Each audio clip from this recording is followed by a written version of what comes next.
Eu brevemente falei do seu livro, que é o primeiro ano do governo Bolsonaro, e agora é difícil, o livro se chama Tormenta, mas a gente até num dos lançamentos brincou se o segundo ano seria de tsunami, e de fato começou com essa pandemia. Quer dizer, você tinha avaliado que, apesar de toda a tormenta, Bolsonaro começava 2020 forte, e forte candidato à reeleição. Agora, como é que você vê hoje, até o momento, como ele está se saindo e como é que você vê daqui para frente, a posição do Bolsonaro? Olha, Ricardo, tá tudo muito instável, né? Se você tivesse me perguntado isso há 2 dias, a resposta seria diferente. Mas eu estou acompanhando aqui o monitoramento feito por agências de monitoramento digital e está acontecendo uma coisa muito interessante. Primeiro, isso me parece uma reprise com 3 tons acima do que aconteceu no ano passado, né? Que a gente relata no livro, aquele episódio em que o Bolsonaro estica a corda com o Congresso, tem uma grande crise lá entre os poderes, os senadores ficam em pânico, todo mundo se reúne, fala em impeachment, fala em renúncia, lembra de tudo Entre isso? março e abril do ano passado, está muito forte aqui no seu livro, né? Inclusive com Isso. informação nova. Tem muitas informações novas, tem relatos de bastidores disso que foi uma grande crise entre o Executivo e o Congresso. Só que daí, no final, teve também episódios literalmente repetidos. O Bolsonaro mandando um WhatsApp para grupos fechados, convocando para manifestação em favor dele. E dentro desse WhatsApp tinham claras insinuações de derrubada do Congresso, do STF, igualzinho aconteceu esse ano. Só que no ano passado o desfecho foi diferente, né? O que aconteceu?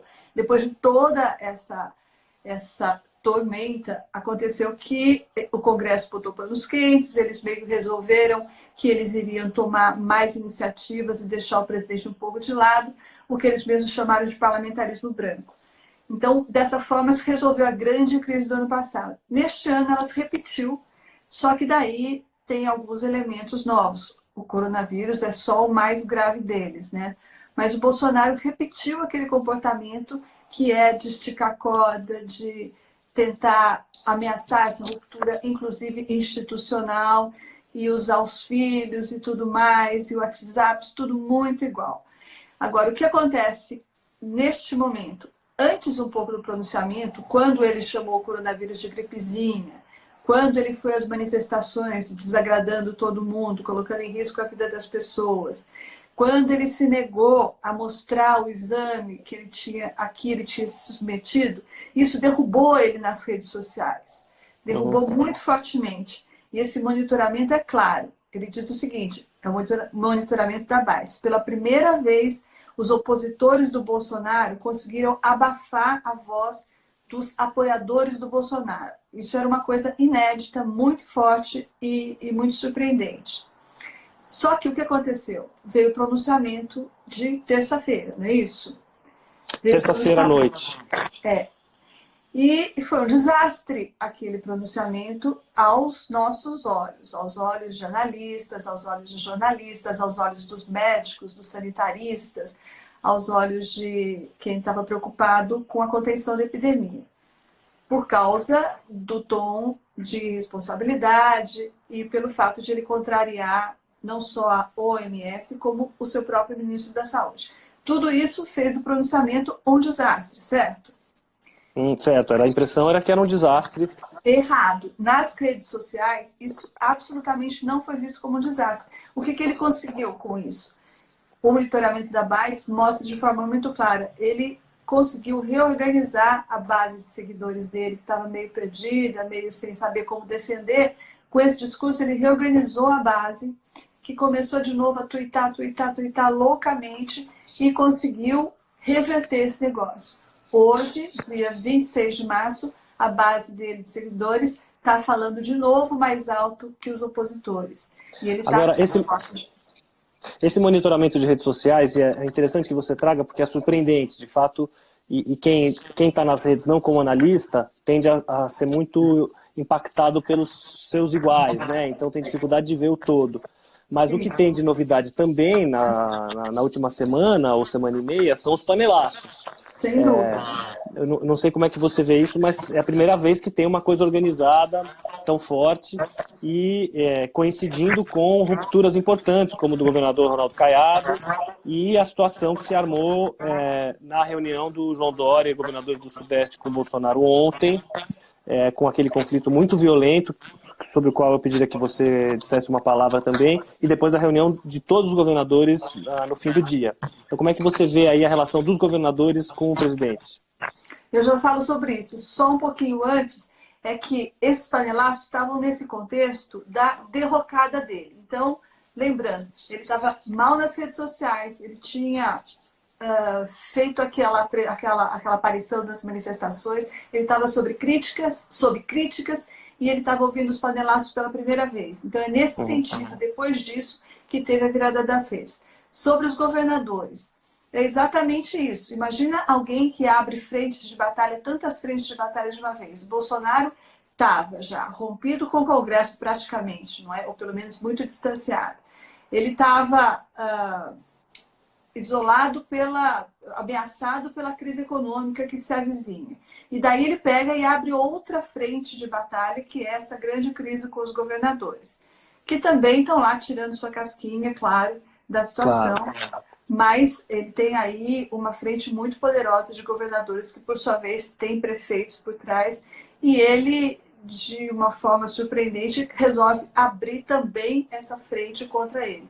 Então, hoje o que acontece? Ele está sem apoio no Congresso, ele está aí ameaçado de ver uma grande crise econômica, ele está ouvindo panelaços, mas ele retomou o apoio nas redes sociais. É disso que eu estou falando, entende? Você mencionou de passagem a relação desgastada com o Congresso. Você pode comentar também isso? Aparece no livro? Como é que você vê a relação dele hoje com o Congresso? Então, só piorou, né, Ricardo? Porque a gente conta no livro vários episódios da briga dele com o Rodrigo Maia, a forma como ele colocava os filhos para brigar lá no Twitter com o Rodrigo Maia, a reação do Rodrigo Maia, o dia que ele quase jogou a toalha, como que o Paulo Guedes foi lá e botou panos quentes, e como que a Previdência, a reforma da Previdência não foi para as cucuias por causa dessa briga. Então, isso tudo está contado no livro. De alguma forma, isso tudo se repetiu neste ano, sem a Previdência, mas com as várias reformas e as mesmas provocações em relação ao Congresso, né? De novo, aquela turma do Gabinete do Ódio começou a disseminar a história da velha política, dos chantagistas, né? O Congresso chantagista, tudo isso foi colocando de novo um poder contra o outro. E agora o que a gente vê é claramente aí uma tentativa do Congresso de se distanciar do presidente e aumentar ainda mais essa distância por meio de, por exemplo, agora o que eles vão fazer? Eu falei com muita gente hoje de manhã e eles estão, por exemplo, entrando com um projeto de resolução daqui a pouco que pretende o quê? Evitar que o Bolsonaro governe por medidas provisórias. Você sabe que uma medida provisória dura 120 dias sem que ninguém precise fazer nada, né? O Congresso não precisa votar nem nada. O presidente decreta, o presidente baixa a medida provisória, ela já está valendo e dura por 120 dias. Aí, se o Congresso não votar isso em 120 dias, a medida cai. Então, o Bolsonaro está governando livre, leve e solto, porque essa crise do coronavírus, ninguém quer que ela dure mais do que 120 dias, ninguém espera que ela dure mais. Então, se ele baixa uma medida hoje, o Congresso está de mãos atadas, porque durante 120 dias, ou seja, durante o período agudo da crise do coronavírus, ela vai vigorar e o Congresso não vai poder fazer nada sobre isso. Então, para evitar que o Bolsonaro continue mantendo esse poder numa situação grave como essa, e numa situação que ele dá mostras de uma grande irresponsabilidade, o Congresso vai apresentar agora um projeto de resolução, e isso não foi divulgado ainda, que encurta o período de validade dessa medida provisória. Eles estão pensando, inclusive, em fazer muito curto mesmo, tipo 15 dias. Tipo quanto? 15 dias. Aí não adianta nada. Porque aí 15 dias não adianta nada, quer dizer. Aí não adianta nada. O presidente manda uma medida provisória, ela só dura 15 dias. O Congresso tem que referendar ela ou derrubar ela. Então, isso aí eles têm o entendimento de que eles terão força para fazer passar isso aí no Congresso. Eles têm entendimento de que vão poder fazer passar, e é muito possível, porque o Bolsonaro está muito isolado. Até os antigos aliados, as grandes defecções da semana foram o senador Ronaldo, do senador Caiado, né? Do governador Caiado, Ronaldo Caiado, e do senador Major Olímpio. Cada um deles com sua força, cada um deles com a sua turma, mas eram dois aliados. O Major Olímpio estava um pouco distanciado, mas ele estava começando a bater nos filhos, ainda votava junto com o governo, ainda mantinha uma certa proximidade, ou pelo menos respeito ao presidente. Essa semana ele rompeu, claramente. O Caiado também, publicamente. Então, mesmo dentro lá dos aliados que ele tinha, a coisa está ficando feia e ele está, de fato, muito isolado no Congresso. Então, é muito provável que essa medida passe com facilidade.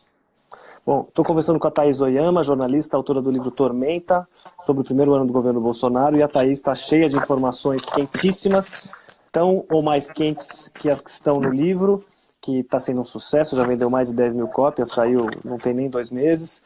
Thaís, tem um personagem que ainda não foi mencionado e que é protagonista no seu livro, que é o vice Hamilton Mourão. E que, não sei se você viu certamente, mas ontem, no episódio com o Dória, quando a gente vê a reação do Mourão, a fala do Bolsonaro depois da fala do Dória, o Mourão está do lado do Bolsonaro e ele faz assim, não é possível. Ele faz um não com a cabeça, do tipo, não é possível que você está falando isso. Quer dizer, é um negócio ostensivo, quer dizer, o vice-presidente ostensivamente demonstrar que discorda radicalmente do presidente ali, é um negócio forte. Como é que você vê aí a posição do vice hoje? Eu vi não diria com surpresa, né, Ricardo? Porque, de novo, é uma situação, o Bolsonaro e o vice-presidente, eles sempre tiveram uma relação de profunda desconfiança, né? Desconfiança mútua é a base da relação deles. Esse vídeo eu vi, ele de fato faz uma coisa ostensiva. Eu estou do lado desse cara, mas eu não concordo absolutamente com nenhuma batatada que ele está dizendo. Ele meio ri, ele balança a cabeça. É uma coisa de fato ostensiva. Mas mais ostensivo que isso foi o fato de ele ter dado uma entrevista coletiva a pretexto de falar da Amazônia no dia seguinte ao pronunciamento. Pois é. Isso foi foi impressionante. Porque eu tinha dúvidas de que ele estava louco para entrar em campo, já no aquecimento lá. Isso dirimiu qualquer dúvida. Mas aí, voltando para o livro, sobre essa relação de extrema desconfiança entre os dois, eu queria lembrar um episódio lá que teve bastante repercussão e que a gente conta lá, você deve se lembrar também, quando o Bolsonaro recebeu um WhatsApp de um amigo, que era um WhatsApp satírico, né? Sugerindo que o vice Mourão estava dizendo que era preciso contratar um psiquiatra para o filho do presidente. Isso era um WhatsApp feito por um humorista. Claro, é uma conta de Twitter que ironiza o Mourão, né? Exatamente, era um perfil fake do Mourão, perfil satírico do Mourão, que mandaram essa mensagem aí. Alguém aí por acaso conhece um psiquiatra para um filho de um amigo meu que está precisando muito. O Bolsonaro recebe esse WhatsApp desse amigo e acredita piamente que o Mourão, de verdade, o vice-presidente dele, mandou isso e publicou isso. Ou seja, é confiança zero. E mais que isso, a gente também conta lá que ele teme ser grampeado dentro do Palácio da Alvorada. Por quê? Pelo vice dele. Então, pelo visto, pelo que se viu nesses últimos dias, a relação não progrediu muito, né? Eles continuam. Pensando no Mourão como militar ou representante do setor militar, e eu até diria hoje já não é mais possível falar em setor militar, porque são tantos militares no governo, por um lado, e por outro, claramente não alinhados entre si, quer dizer, você tem alas ali diferentes, né? Como é que você vê hoje a força e a organização? Quem são os militares de fato influentes? O general Heleno testou positivo para a corona, não acompanhei mais o que aconteceu, e queria que você comentasse um pouco esse setor que já não é mais um setor. Olha, eu diria que hoje não existe nenhum militar que seja uma grande influência do Bolsonaro. Os assessores palacianos dizem que o general Heleno ainda é alguém muito próximo dele. Mas essa é uma questão ainda que a gente pode discutir e desconfiar. Primeiro porque ele teve afastado nesse momento que foi agudo, né, de crise por causa do coronavírus, e depois porque o Bolsonaro tem dado mais ouvidos ultimamente à turma das redes sociais, não há nenhuma dúvida disso, né? O próprio General Ramos, por exemplo, ele é tido como alguém excessivamente dócil. O General Ramos é o articulador do presidente no Congresso e foi quem substituiu ele substituiu o Santos Cruz, né? O general Santos Cruz. Então, ele substituiu o general Forte, que falava de igual para igual com o Bolsonaro, que inclusive chamava o Bolsonaro de Bolsonaro e não de presidente, e que não tinha muita papa na língua, né? O general Santos Cruz sempre foi reconhecido como um homem que dizia o que vinha à cabeça, e ele foi substituído por o general Ramos, que é, como eu disse, alguém visto como excessivamente dócil para ocupar o cargo que ele ocupa, ou seja, o cargo de alguém que tem que dizer coisas, às vezes, duras para o presidente, que tem que tratar com congressistas e que tem que ter uma credibilidade lá e uma autoridade que, até hoje, os congressistas não reconhecem nele. O general Vilas Boas, que era alguém que tinha gozava de muito respeito, goza ainda de muito respeito junto a todos os militares do Palácio, ele está, infelizmente, muito doente, né? E daí nem frequenta mais o Palácio. Ele até setembro, ele ia lá todos os dias, e agora, recentemente, há 2 meses, mais que isso, 3 meses, passou a deixar de ver completamente. Então ele está bem... E o general Maynard Santa Rosa pediu demissão ainda no começo de janeiro, né? Aliás, no fim do ano passado. Pediu demissão, então também deixou um buraco lá. Você falava de quem tem influência hoje no Bolsonaro, Thaís Oyama, que é autora do livro Tormenta, pessoal, para quem está entrando agora, livro sobre o primeiro ano do governo Bolsonaro. Thaís, você falava sobre quem teria influência no presidente hoje. Como é que está a família? Quer dizer, os 3 filhos, cada um já criou situações mais complicadas que a outra. Logo no início, logo antes até do Bolsonaro assumir, o Flávio Bolsonaro com o caso Queiroz. Depois o Carluxo foi pivô de demissões importantes, como a do Bibiano, também prematura, enfim, logo no início do governo. Depois, agora temos o Eduardo Bolsonaro e essa crise com a China, justamente. Como é que você vê a família? Pois é, a esperança, a expectativa até das pessoas próximas lá era de que esse ano os filhos dessem uma folga, né, Ricardo? E isso começou dessa forma, no começo do ano. O Carlos se afastou das redes sociais, o Eduardo Bolsonaro não estava criando problemas e o Flávio Bolsonaro mais quieto do que nunca, por motivos óbvios, lá o caso Queiroz, que obriga ele a ficar na sombra mesmo. Mas aí, recentemente, todos eles voltaram com tudo. Agora, nesse último episódio, tanto Carlos Bolsonaro quanto o próprio Flávio Bolsonaro estavam nas reuniões com os governadores, estavam naquela reunião em que o Jair Bolsonaro brigou com o governador João Dória. Então, eles se instalaram lá no Palácio do Planalto e o que me contaram no Palácio foi que o presidente Jair Bolsonaro, na segunda-feira, quando ele teve aquela reunião com os governadores do Norte e do Nordeste, ele era uma pessoa mais ponderada, mais serena, disposta a fazer um pronunciamento nesse tom, moderado e sereno. Saiu da reunião, trancou-se no gabinete com assessores que incluíam o Carlos Bolsonaro.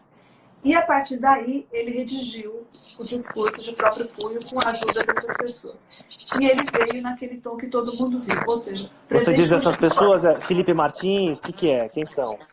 Carlos Bolsonaro, Felipe Martins, os 2 Mateus, Mateus 1, Mateus 2, e, enfim, Felipe Martins já falamos. É a turma do Gabinete do Ódio, é a velha turma que o acompanha aí desde o começo do ano, que faz monitoramento das redes sociais e que é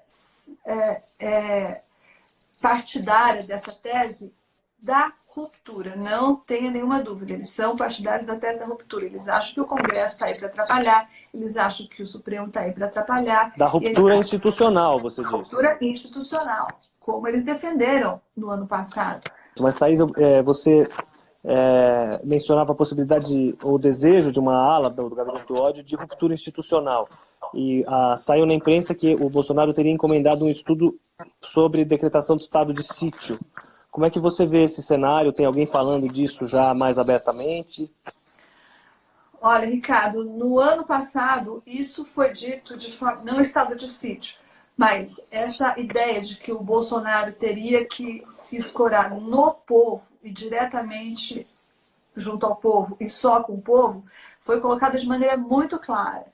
Neste ano, eu não estou vendo isso, eu estou vendo isso de forma muito menos explícita do que foi no ano passado. Mas essas movimentações indicam, e principalmente a manutenção dessa proximidade com essa turma, indica que nada mudou, não é? A turma, se ela continua a mesma, evidentemente continua pensando nas mesmas coisas. E se ele ouve essa turma, evidentemente que ele está sendo influenciado por essas ideias, como teve no ano passado.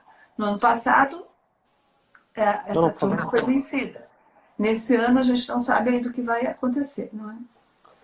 É curioso que nós estamos conversando já faz uns 20 ou 25 minutos, Thaís, e não mencionamos nenhuma única vez os dois homens que eram citados como os homens fortes do governo, os dois superministros, Paulo Guedes e Sérgio Moro.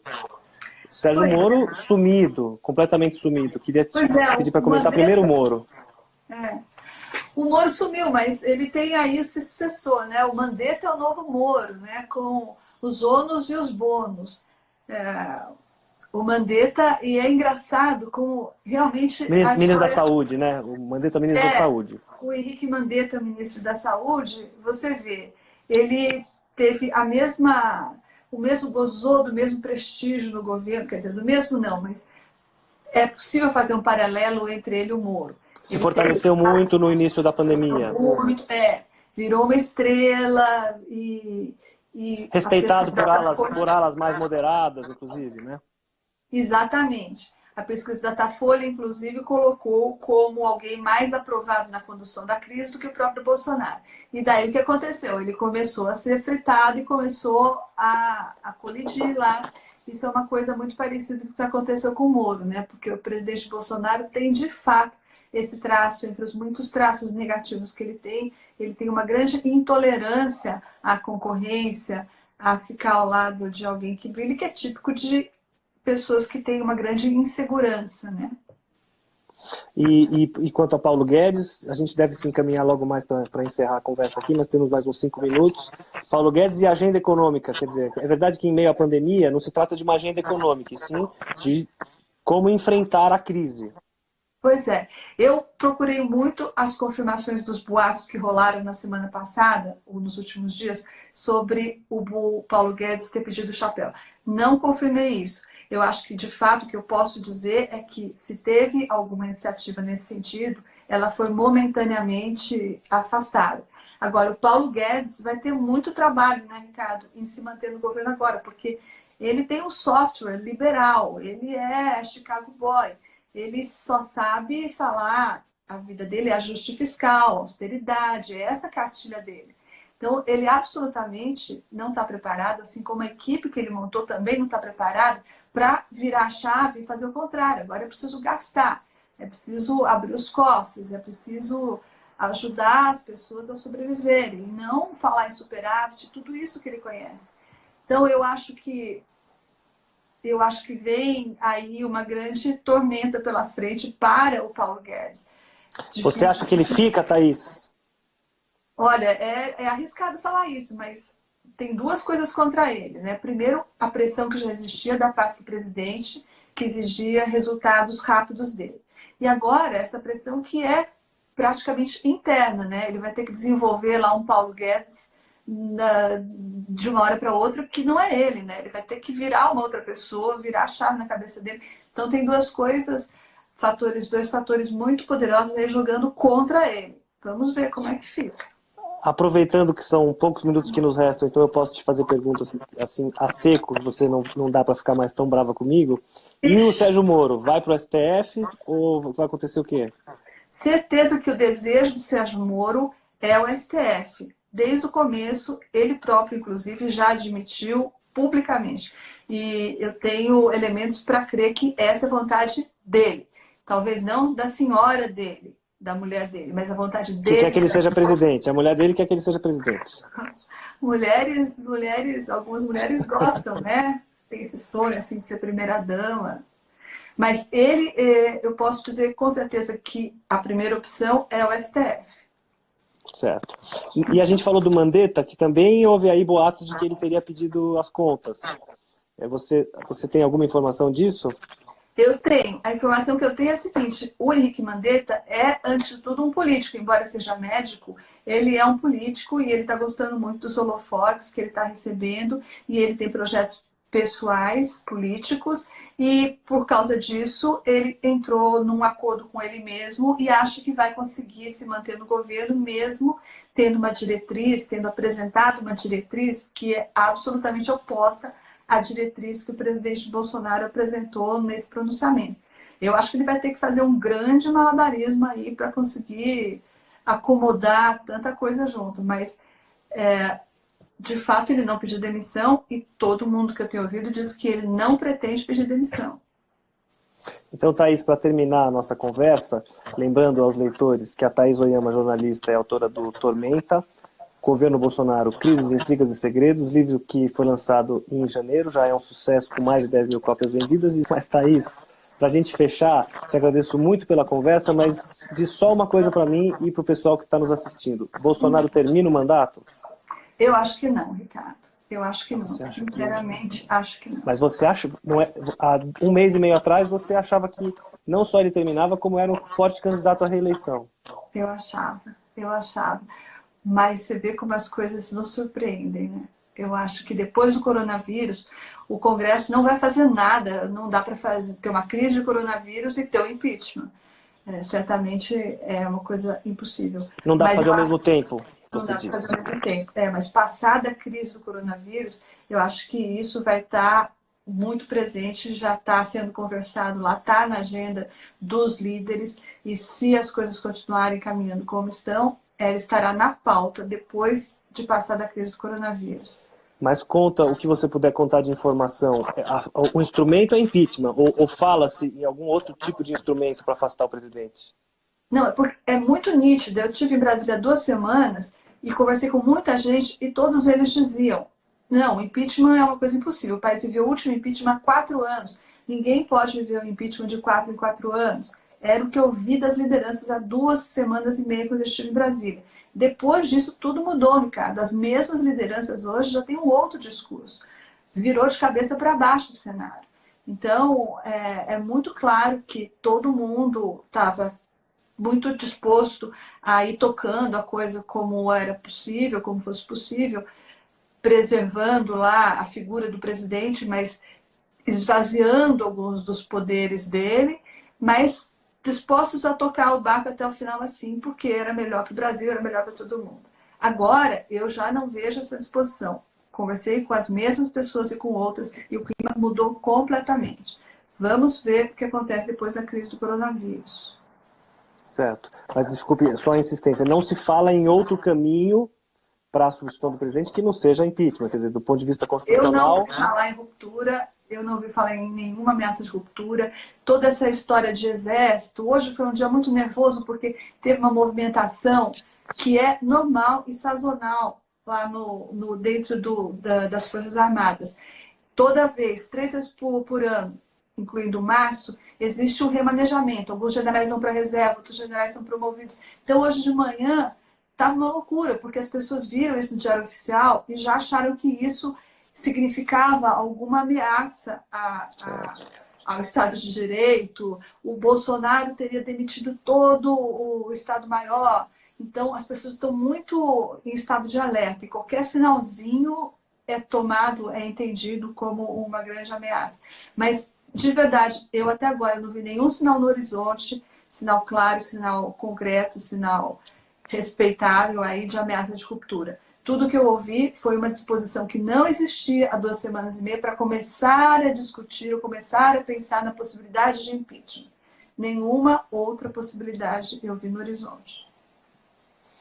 Tá certo. Thaís, é sempre muito bom conversar com você, aprendemos muito. Obrigado pelo seu tempo, obrigado a todo mundo que nos ouviu. Obrigada. Deixa eu agradecer a paciência das pessoas, né? Tudo culpa sua, claro, mas as pessoas Pois foram é, ali no culpadas. comecinho, desculpem, viu, pessoal? Não, Desculpa, não foi Thaís, pelo culpa começo. sua. Não foi Claro que culpa foi. sua, Ricardo. É Não foi, não. o problema da pecinha, essa pecinha aqui. Não, não foi culpa sua. Estou só brincando. Mas eu queria agradecer a paciência das pessoas que esperaram. E a sua Legal. também. Boa noite, pessoal. Boa noite, Thaís. Um beijo pra você. Obrigadão. Outro, Até a Ricardo. próxima. Tchau, tchau. Tchau.